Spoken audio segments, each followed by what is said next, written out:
dahil itong aming pagbabahay-bahay, hinahati namin ang banal na salita sa inyo, sa atin na minsan yung iba hindi na nakakapunta ng simbahan, katulad natin ng mga may edad na, minsan ayaw na maglalakad, para ma-share naman sa kanila yung kabutihan ng Panginoon Diyos.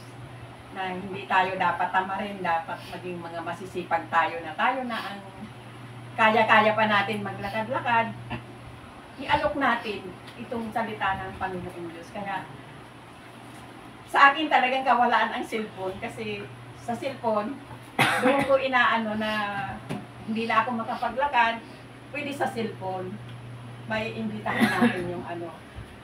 Kaso dito sa San Juan, marami na kasi ang naiba ang mga gawain na katulad niya mayroon ng mga born again. Pero hindi naman tayo doon maaano sa maililigtas doon sa mga relihiyon sa ano, di ba? Maliligtas tayo doon sa salita ng Diyos. Ang pag-ibig ng Diyos. Yun ang hinahatid natin sa bawat tahanan. Kaya pagpalain itong tahanan na ito, ang bawat sulok ng tahanan na ito dahil napakabuti ng Diyos. Dahil tinanggap tayo ng may-ari. Amen. Yun lang ang hinihiling namin, tanggapin ang salita ng Diyos sa tahanan na yun. Masaya na sa amin. Masaya na kami mga nag-aano na. Lalong sisipagin yung mga kasamahan namin na mag-aano. Tapos yung naiimbitahan na mag-talk, talagang masipag din siya na pumupunta talaga. Hindi talaga siya nag-aalangan. Kaya napakabuti ng Panginoon Diyos dahil nakilala namin si Yahweh El Shaddai. Amen. Kasi kung wala si Yahweh El Shaddai, wala na rin ako dito dahil nung nagkasakit ako ng cancer. Ito pa, malakas pa ako. Pero noon, inaayawan na ako sa sasakyan. Nakapampers na ako, sumisingaw pa rin kasi parang masahol pa sa daga yung amoy ko eh. Kahit anong paligo ko, ganun pa rin. Yun ang kabutihan ng Diyos na hindi ko malimutan na itong El Shaddai. Kasi siya lang ang nagbigay ng bagong buhay, yung lahat ng karumihan ko. Alam kong, sabi nga ni Brother Mike, tinatawad na kayo ng Diyos. Kaya pag nagtatanong siya noon sa gawain, kayo ba pinatawad na ng Diyos? May alanganin na tumaas ang kamay, may alanganin na may sinisigaw na ano. Pero sabi niya, pag tayo lumapit, nandiyan na yung banal na espiritu, binyagan na tayo ng banal na espiritu. Kaya hindi na tayo nakakaalis sa Kanya. Minsan nakakagawa pa rin ng kasalanan, pero napapawi. Inaalis ng Panginoon agad. Yung dati, hindi ka marunong magpatawad. Naririyan siya na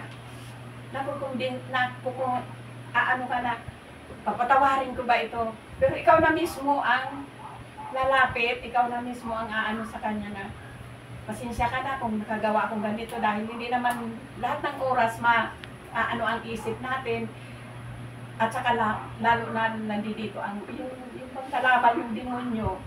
Hindi kaya hiwalayan minsan na matitiis na minsan maghapon kahit nasa bahay ka, didemonyuhin ka. Kaya lagi tayong nakabantay at lagi tayong nagbawasan ng salita ng Diyos kasi iniligtas tayo ng Panginoon Diyos.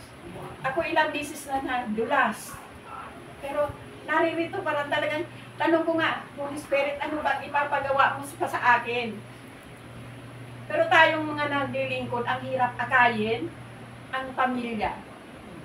Yun ang number 1 persecutor natin sa pamilya. Pero hindi ako natinag doon sa mga pagpipresecute nila sa akin. Tuloy-tuloy pa rin ako. Mismong anak, naririyan yung anak mo, aayawan ka. Kasi nasa gawain ka. Salita ng Diyos na doon sa radyo na mapapakinggan, aayawan ka. Yun ang tinitiis ko sa pamilya ko. Pero hindi ako kasi sabi ko, iwanan na ako ng lahat, nandiyan dyan si El Shaddai, ng Holy Spirit. Kaya maraming salamat. Minsan, dati nag-aatin ako noon, walang pera. Kasi isang caregiver lang ako dyan sa Pasig noon sa Dalgiver Liwan. Nung bata-bata pa ako. Ang sahod ko, puro lang doon sa pagpaaral.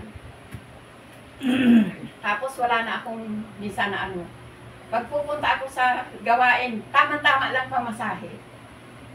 Pero hinipo ng Diyos yung mga tao na bawat pasukan ko, hindi ako Hindi ako inaanaw, ayawan agad-agad ako.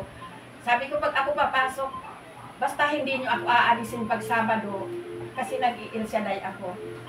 Okay, sabi niya ganyan. Pag nakita naman ang trabaho mo, tatagal ka hanggang sa gusto nila, doon ka. Kahit may sakit ka na, doon ka pa rin. Kaya napakabuti ng Panginoon Diyos dahil ito ang hindi ko na malimutan sa Kanya. Kaya inaano ko talaga na maski sa ano yung pag-MPG talaga. Kasi doon nag-umpisa itong nagkaroon ng dyan sa simbahan. Nag-MPG talaga kami doon sa bahay na ginagawa pa lang. Pero purihin ang Diyos, dumami nung si Brother Philip, itransfer dito sa chapel. Nung itransfer sa chapel, dumami na, nahinto lang nung lockdown. Kaya dapat maibalik ulit kung Amen.